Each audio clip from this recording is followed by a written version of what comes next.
Польское радио на русском. Все чаще мы сталкиваемся с такими явлениями, как дезинформация в интернете, фишинг в банковской сфере. По сути, это все обман.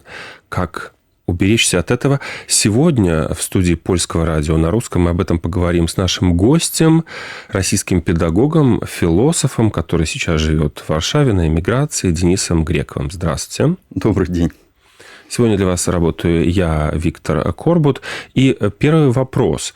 Вот все эти явления, которые стали распространенными в последнее время, на самом деле, как мне кажется, они уже давно существовали, только в других формах.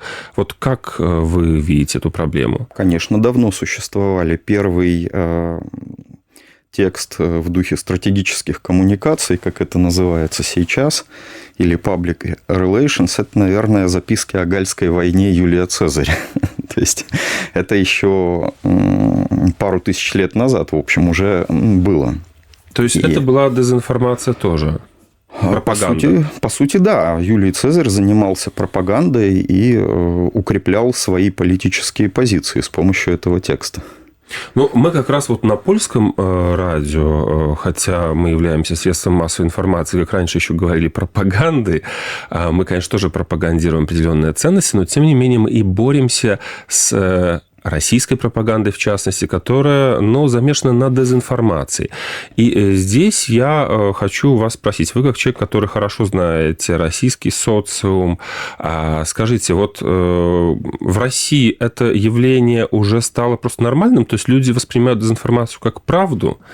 Понимаете, здесь, как мне кажется, важен еще исторический контекст.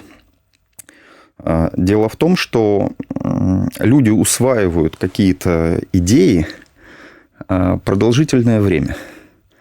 То есть, те пропагандистские шаблоны, которые мы видим сейчас, впервые можно заметить, например, еще в газете «Правда» сталинских времен, 30-х годов, 35-го, 37-го, 39-го года. И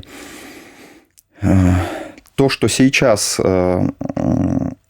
мы видим, оно зачастую структурно соответствует тому, что было тогда. Просто немножечко другой язык, другие термины.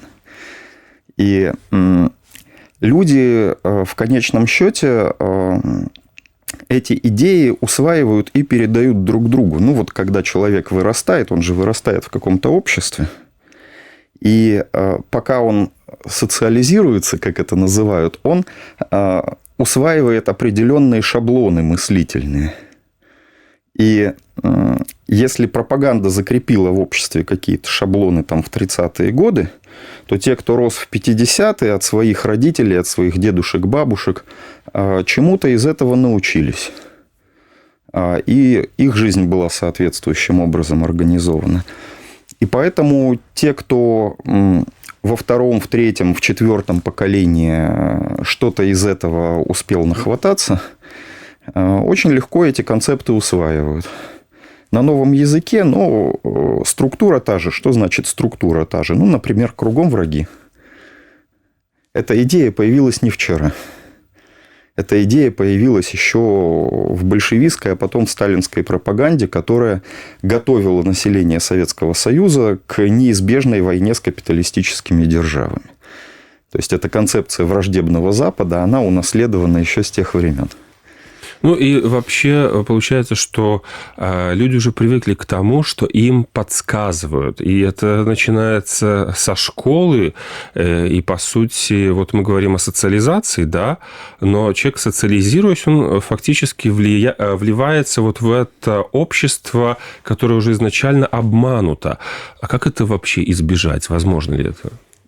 Это возможно избежать, но для этого нужна политическая воля и долгосрочные проекты по изменению культуры, по изменению того, какие ценности, например, и какие идеи передает образование, и по изменению, собственно, медиасреды. Не случайно же очень важно, чтобы были разные независимые источники информации. разные медиа, освещающие, может быть, акцентуированные какие-то позиции вовлеченные, но с разных сторон. Так, чтобы была независимость средств передачи информации, и это компенсирует отчасти влияние этих средств на свою аудиторию. Плюс ко всему это мешает тому же государству захватить информационную монополию и насаждать населению только те мысли, ту идеологию, которая ему выгодна. Ну, я так понимаю, что вы смотрите как бы с такой перспективы, что может быть какая-то другая Россия, какие-то другие россияне.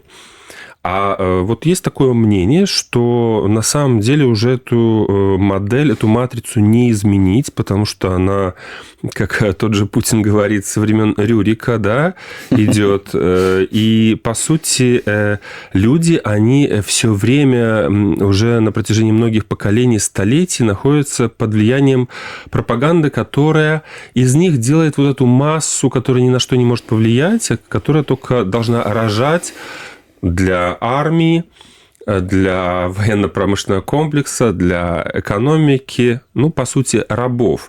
И в этой связи, может быть, это закономерно, что люди с такой психологией, они потом уже поддаются на такие явления, как фишинг, то есть выманивание денег. Да, это взаимосвязанные вещи. И, конечно, те способы воздействия вот у телефонных мошенников, которые есть, они ориентированы уже вот на эту выученную, как бы, ну, это не очень научный термин, да, вот эту выученную ментальность, можно так сказать. Ментальность – это тоже не очень научный термин, но позволяет передать примерно мысль. И конечно, когда телефонные мошенники разводят кого-то от имени там, какого-нибудь генерала ФСБ или службы безопасности какой-нибудь, это уже говорит о том, что у людей есть заранее предустановленная привычка исполнять, подчиняться, выслушивать указания и не задавать лишних вопросов. Поэтому, конечно, эти вещи взаимосвязаны. Но это не значит, что ничего нельзя изменить. Но вы правы в том, что для этого требуется коренная перестройка, конечно, российской государственности. А зачем ее перестраивать, если те, кто приходит вслед за своими предшественниками, они очень хорошо себя чувствуют в этих креслах? Безусловно, у них нет стимулов что-то менять. И вот, чтобы эти стимулы создать, наверное, это и есть самая трудная задача. Ну, я лично пессимист. То есть, мне кажется, мы не доживем до этого. Есть все основания считать, что да. Вот, поэтому мы не узнаем, в общем-то, что произойдет. Но в любом случае, вот вы затронули очень интересный вопрос о том, что у людей уже закладывается определенная модель поведения, да? То есть, вот слушать все, что им скажут. То есть, грубо говоря, как вы сказали, это развод, это втюхивание. То есть, им скажут, что там в Украине нацисты или в Латвии нацисты, они в это верят, не задумываясь, чем вообще является даже этот термин. Вот скажите, вы, например, когда жили в России, вы чувствовали, что на вас вот оказывается такое давление информационное? Да, конечно, я сталкивался с этими реликтовыми пропагандистскими схемами, я сталкивался с актуальными пропагандистскими схемами. И, естественно, понимал, как выстраивается эта государственная идеология. Ну, точнее, тогда она еще пыталась выстраиваться, пыталась укрепиться, а сейчас уже, видимо, это произошло. А вот как? Расскажите, как вы это все чувствовали на себе, какие-то примеры, и как вы противодействовали этому? Противодействие возможно только через понимание, как эта схема работает, через ее деконструирование, через то, чтобы разобрать ее на части и понять, как эта идеологема устроена. А как это заметить? Ну, вот первый случай, когда это произошло у вас в школе, не знаю, в детском саду или в взрослом возрасте, и какой-то пример. Понимаете, вот здесь нет готового ответа. Вот откуда взялось это понимание нормы, я, например, не скажу. Но Я помню, как я еще в детстве прочитал книжку, знаете, «Как закалялась сталь». Такая книжка, ее Островский написал. Про, значит, молодого человека, который влился в революционное движение, а потом сам стал коммунистом, революционером. И, в общем, не знаю, все ли слушатели наши знакомы с сюжетом этого произведения, но суть в чем? Там описывалось, как этот тогда еще, в общем, подросток встал на революционный путь. Он был возмущен несправедливостью. Он работал в привокзальном ресторане или кафе, может быть, если так вот современным языком выражаться. И там был менеджер, который костерил его страшно, если вдруг на вилках осталась грязь после того, как он помыл посуду. И это вызывало у него возмущение и страшную какую-то вот обиду на несправедливость. Он чувствовал, что его угнетают. И я посмотрел на это, почитал это и задумался, это как так? Его же просто заставляют качественно сделать свою работу. В чем здесь несправедливость? То есть, как бы Островский, ну, скажем так, немного перегнул, да? Он проговорился. Угу. Но это надо уметь заметить. Конечно. И вот это вот внутреннее понимание того, что нормально. Понимаете, главная задача пропаганды – заставить нас отказаться от собственного представления о том, что нормально. Сдвинуть нашу норму туда, куда они хотят. Наше представление о правильном. И вот если вы не позволяете этого с собой сделать, то пропаганда перестает работать.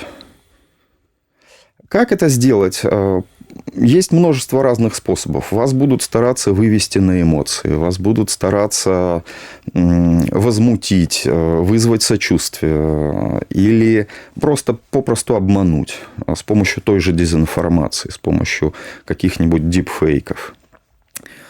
И за счет того, что вы эмоционально присоединитесь вот к какой-то волне, под шумок вам внушат как бы и новые идеи, и новые нормы, и сдвинут ваши представления о правильном на шажочек сначала, на маленький. Но потом еще на один, потом еще. И в итоге ваше представление о норме съезжает куда-то вот совсем далеко. И когда это происходит массово, это уже само начинает формировать некую социальную норму. И люди, которые сохранили свое представление, им кажется, что они сами уже ненормальные, потому что все вокруг. И вот это вот уже такая вторая волна, вторичная волна от пропаганды, которая обрушивается на сознание человека. То есть сначала вроде как пытаются сдвинуть его представление о норме. Если это не получается, на него уже обрушивается то, что получилось сделать со всеми. И под давлением вот этого уже массового психоза. По сути, да. Он начинает испытывать сомнения уже в себе, в собственных ценностях, в том, что он считает нормальным.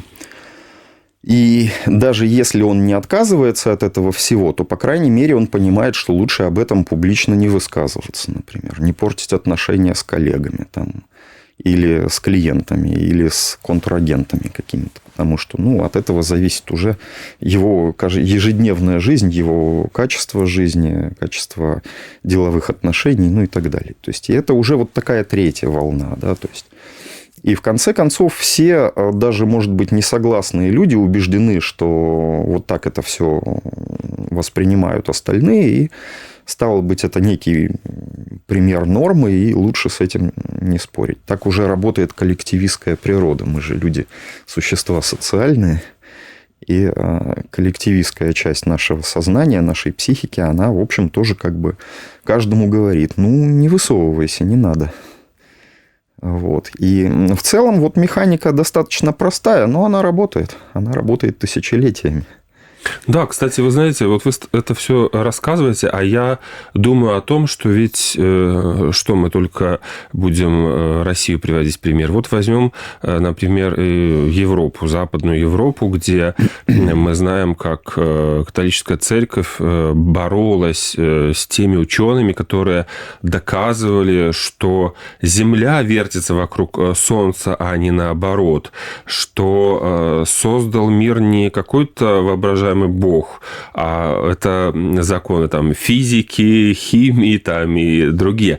И получается так, что тоже на нашем Западе прогрессивном когда-то были явления дезинформации, по сути, которые охватывали миллионы людей.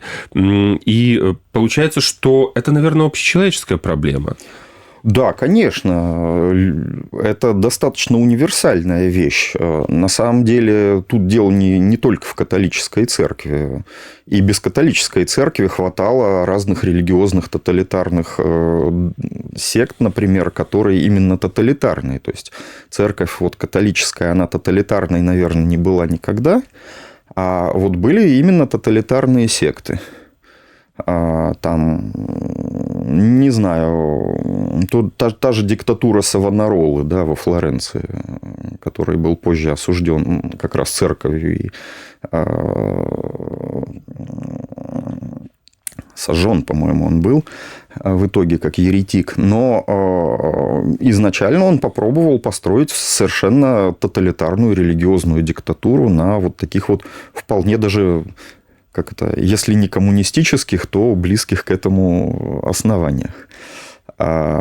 И многие другие, ну, собственно, далеко ходить не надо. Есть фашизм, есть тоталитарные режимы, которые продержались в Европе, ну, десятилетиями.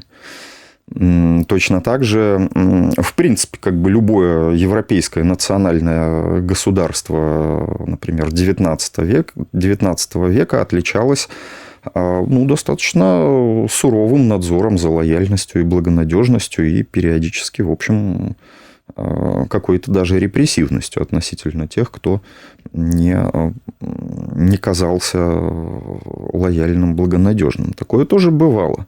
И в разные периоды человеческой истории это много где случалось. Даже Алексис де Токвиль, есть такой автор, он исследовал американскую демократию в начале XIX века, и он где-то в 1830-е годы уже предсказывал появление тоталитарных режимов. Теоретически предсказывал. На основе своей вот квалификации относительно того, как устроено современное ему американское общество. Он говорил о пришествии вот этих новых массовых режимов там, в некоторых своих частях своей книги. В общем, по описанию уже ясно, что он имел в виду тоталитарные режимы. За 100 лет практически до того, как они появились в виде сталинского режима там, или гитлеровского режима, которые, в общем, по своей сути оба тоталитарные и идентичные, даже если их идеологии отличались. То есть это человеческая природа, это ее часть, и с этим надо уметь справляться, если мы не хотим, чтобы это самовоспроизводилось. Ну, мы вот, кстати говоря, о взаимопроникновении разных учений и разных идеологий тоталитарных между Западом и Востоком сейчас не можем не вспомнить, например, вот о Дональде Трампе, который является лицом Америки. Америки, которая еще несколько десятилетий назад, например, для советских людей, она была образцом демократии, каких-то более прогрессивных порядков, по крайней мере, так казалось. И вот мы видим, во что она превращается. И на примере Трампа мы видим человека, который, ну, фактически уже как будто за нитки даже руководит всеми процессами на Земле. Многие политики, по крайней мере, меняют свои взгляды, переобуваются буквально на ходу. А вот как вы считаете, о чем это может свидетельствовать? Ну, это свидетельствует о том, прежде всего, что американское общество и американское население ничуть не отличается от любого другого населения в любой другой точке планеты. У всех людей есть одинаковые слабости, одинаковые сильные стороны, и в каждом государстве возможен разворот в сторону какой-то вот как бы более авторитарной модели правления. Так что в этом смысле всех потрясает скорее масштаб событий, чем их новизна. Ну, в том смысле, что то, что происходит в Америке с Эль-Ави, влияет на всю остальную как бы, часть нашего глобуса. И поэтому ну, как бы ясно то значение, которое этому придается. Что же касается этого поворота, то Америка – это демократия, это массовый политический режим. И настроения масс очень влияют на это. И то, как Трамп научился управлять, может быть, отчасти настроением масс, ну, мы видим, и он этим пользуется, умеет этим пользоваться. И вообще-то, вот если посмотреть на то, что он делает, то пока нельзя сказать, что происходит что-то фатальное. Да, это очень серьезные перемены, очень тревожные. Но в Америке до сих пор собираются многомиллионные демонстрации противников Трампа. До сих пор, в общем, есть альтернативные политические силы. Двухпартийная система никуда не делась пока что, американская. И посмотрим, что будет на следующих выборах. В общем, вопрос-то еще не закрыт. В этом смысле, может быть, как-то так вот рано, что называется, подводить какие-то итоги. Но, да, тенденции тревожные, конечно, с одной стороны. С другой стороны, это живая политическая борьба. Она происходит. Ну, а, кстати, вот Трамп, который дергает за ниточки, да, и особенно, как вы сказали, умеет манипулировать многими американцами, хотя далеко не всеми. Массовым мнением, да, вполне способен, тем более, что он действительно такой очень медийный президент, да, он многое делает через медиа, через Твиттер и через какие-то публичные кампании. Это его сильные стороны. Вообще-то противникам стоило иметь в виду. Да, но это все равно очень часто слова. И мне кажется, что Трамп просто поверил в свое всемогущество и считает, что словом можно убедить Путина. Большой вопрос, насколько он сам в это верит. Как мне кажется, Трампу куда ближе идеология про доброе слово и пистолет все-таки в итоге. И пока вот похоже, что, по его действиям, что он сначала действительно искренне верил в то, что словом можно что-то решить в отношении Путина, но, как кажется, сейчас скорее уже в этом разочаровался. И вот теперь мы посмотрим, будет ли он решать все только словом или прибавит к этому какой-то другой весомый аргумент. Вот это мы в ближайшее время увидим. Вот, кстати, когда говорят о Путине, очень часто говорят о том, что он, такой вот мошенник ленинградский, да, из подворотни, который очень легко, просто обдуривает людей, которые, может быть, просто не владеют знаниями об этой всей технике. Вот не выглядит ли все так, что Путин обманывает очень многих, в том числе западных политиков, которые просто, как вы сказали, не знают вот этих схем поведения? Вот здесь надо уточнить, что он скорее по типу поведения не мошенник, а бандит. То есть он готов применить силу и как финальный аргумент понимает только силу. В этом смысле с ним невозможно договориться, если он считает, что он в сильной позиции. Даже если он на самом деле не в сильной позиции? Ну, по крайней мере, до тех пор, пока он искренне верит в то, что его силовой шантаж может удастся, и есть все шансы для того, чтобы он удался, то он будет придерживаться позиции силы. Как только поражение станет действительно очевидным, вот здесь уже интересно, как он будет поступать. Пока что он, вероятно, не чувствует большой угрозы для себя со стороны Европы, со стороны США. Поэтому главная задача, наверное, объяснить ему, что сила не на его стороне. Объяснить так, чтобы он понял. Как бы вы объяснили, если бы у вас были полномочия? Ну, это очень непростое решение. Ну, то есть, понимаете, есть же вопрос еще ответственности политиков за свои государства, за безопасность своего населения. В этом смысле вот то, как многие призывают взять там и разбомбить что-нибудь, там разбомбить Кремль, например, это решение, которое должно приниматься ответственно теми политиками, которые отвечают перед своим народом. Вот в этом как раз состоит особенность.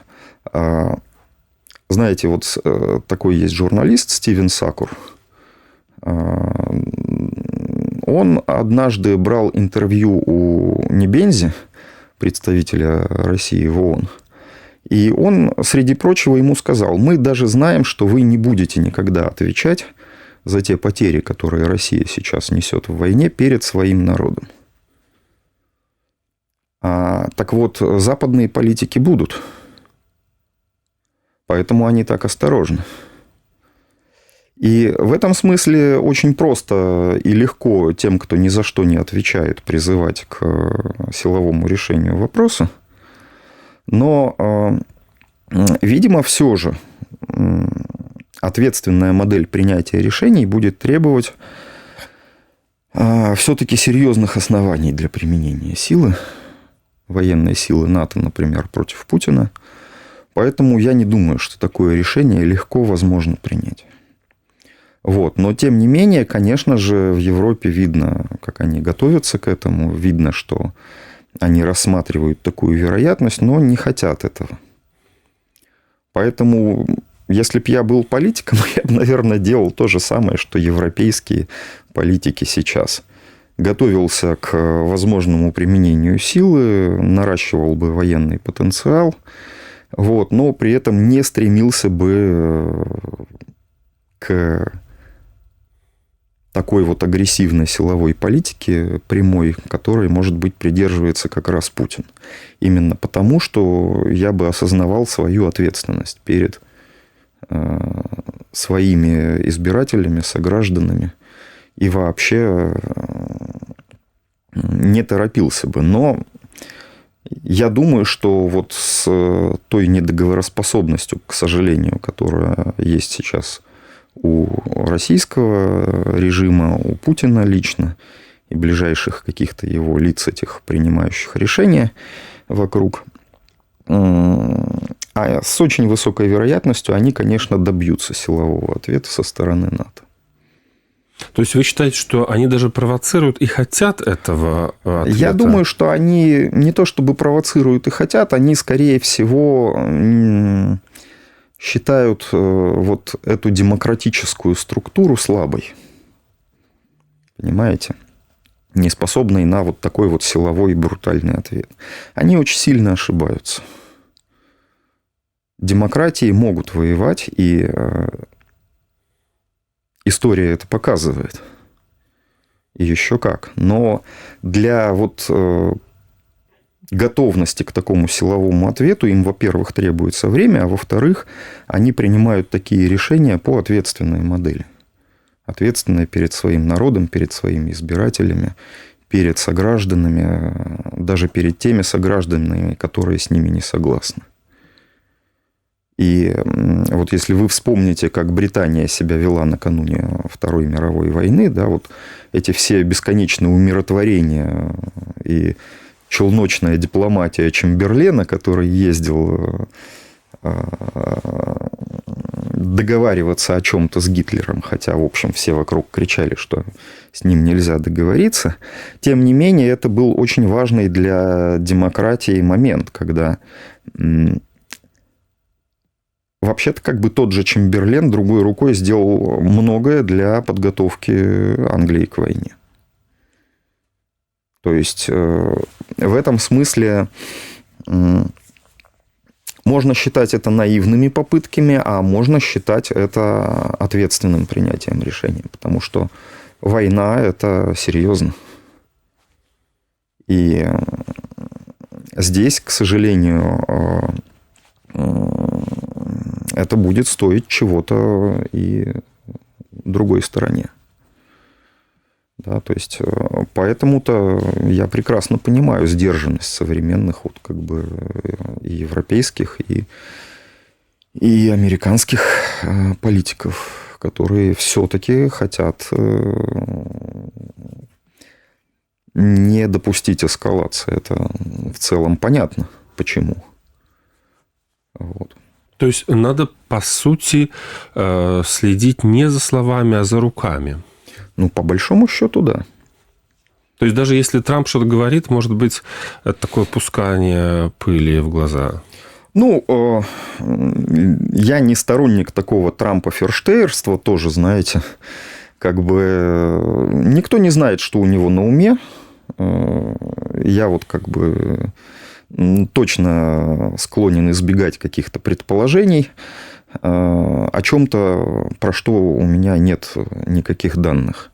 Вот. Но что действительно важно, это важно следить за делами. Тут я полностью согласен. В этом смысле какая-то реальная поддержка Украины, реальное усиление альянса, реальные действия на создание очень высокой цены агрессии для Путина, вот это вот уже дела, которые можно оценивать. Если мы такое видим, значит, это и есть реальная политика. Ну, кстати, нужно признать, что с 2022 года Запад оказал такую огромную помощь Украине в ее обороне от агрессии, что благодаря этому фактически Россия не смогла продвинуться так далеко, как она хотела. Конечно.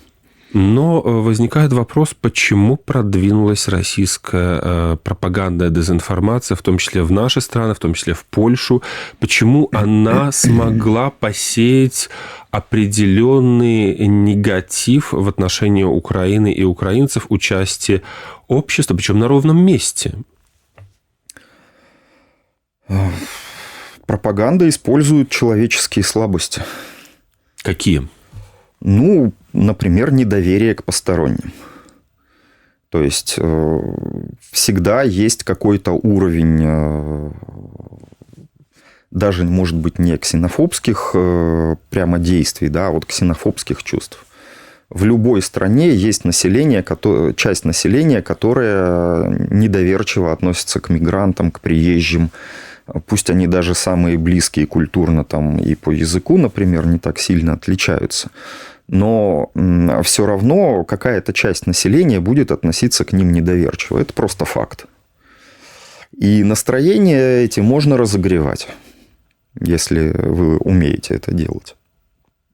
На них можно опираться, можно сеять рознь, сеять раздор, сеять недоверие. Есть масса способов это делать. Это и создание каких-то специально нацеленных на это средств массовой информации. Это и распространение отдельных каких-то дезинформационных сообщений. Это попытки просто вот сеять какую-то рознь, буквально создавая какие-то громкие инфоповоды, да, и так далее. То есть это все следует изучать, это следует фиксировать, следует, конечно же, принимать какие-то меры ответственным за это службам блокировать дезинформирующие информационные ресурсы, возможно, и так далее. То есть, но Россия ведет эту работу, она ведет ее давно, начала она ее не вчера. Уже, в общем, по всей Европе сеть есть мусорных каких-то информационных помоек, которые все это регулярно распространяют и меняют свою линию в соответствии с потребностью в информационной политике. Если надо будет обслуживать другую информационную какую-то компанию, они будут обслуживать ее и так далее. Это все создавалось там где-то с 2000-х годов. Это не первое десятилетие уже функционирует даже на территории Евросоюза. И в целом, конечно, раньше этому слишком мало уделяли внимания. Сейчас, я думаю, в Европе уже осознали эту опасность и пытаются что-то с этим сделать. Но это сложно, потому что современное общество и современные технологии передачи данных позволяют, в общем, трансграничное воздействие осуществлять. И, с одной стороны, это плюс, потому что мы выигрываем все от глобализации, от общего инфопространства, когда речь идет о торговле, о мирном каком-то обмене данными и сосуществовании, но вот есть и оборотная сторона медали. Границы государств теперь информационно проницаемы. Мы, кстати, тоже не будем скрывать, как Польское радио на русском пользуемся этой возможностью и призываем всех тех, кто говорит, думает по-русски, слушать и смотреть наши программы, как на традиционных волнах в эфире, так и в интернете, потому что мы даем возможность людям задуматься и думать, и самим принимать решения. Мы ничего не навязываем, и как раз примером этого была сегодняшняя беседа с нашим гостем, с педагогом и философом Денисом Грековым. Спасибо вам за то, что пришли к нам. Спасибо большое, Виктор. А я напомню, что сегодня для вас работал я, Виктор Корбут. Всего доброго и до новых встреч в эфире. Польское радио на русском. Это подкаст «Главное. Действительно о важном». О том, о чем необходимо сегодня знать.